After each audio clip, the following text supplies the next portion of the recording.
itself is an expressing and an expression to God our appreciation and understanding of his word. It is saying thank you for each aspect of his divine nature. Our inward attitude becomes outward expression when we praise God and when we help ourselves by expanding our awareness of what he is. In each psalm we read, we think about Psalms being such an inspiration to all of our lives. I really couldn't come forward with this thing if I really didn't even talk about David's son, which was himself, which was Solomon.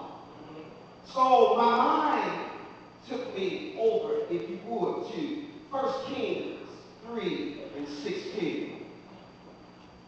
And I'll read it. It says, then came there 2 women that were harlots unto the king, and stood before him, and the one woman said, O my Lord, I and this woman dwell in one house, and I was delivered of a child with her in the house.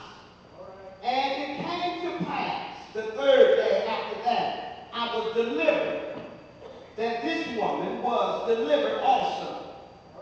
And were got together, there were no stranger with us in this house, save we 2 in the house.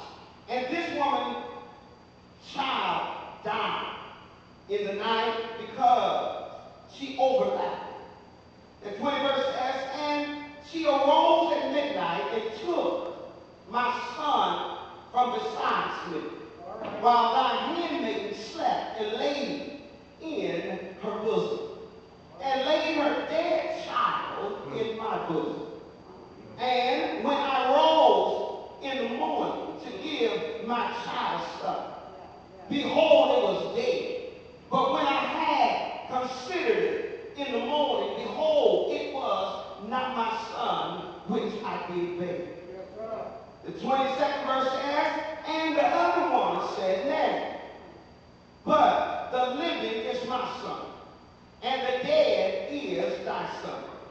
And this said, not but the dead is thy son, and the living is my son. Thus they spake before the king. Then said the king, the one said, this is my son that liveth, and thy son is dead. And the other said, nay, but the son is dead, and my son is living. And the king said, bring me a sword. And they brought a sword before the king,